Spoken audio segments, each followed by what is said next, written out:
think if we start disobeying court orders, I think we are doomed. This country is going to go to places like where Somalia is today.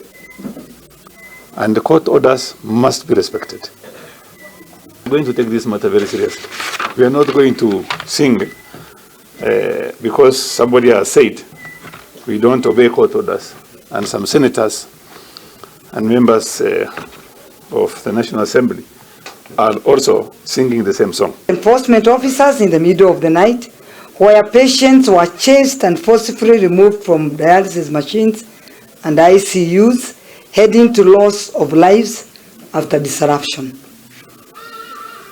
And the overall effects of the disruption have been several lives were lost during the uncoordinated transfer of patients and removal of dialysis machines while patients were on them.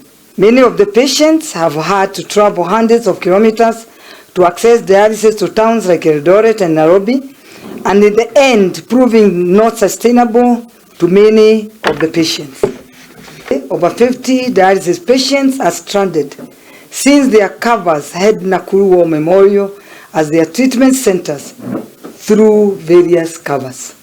I believe that this is going to be an opportunity for us to ask ourselves so many questions as chairpersons of committees in terms of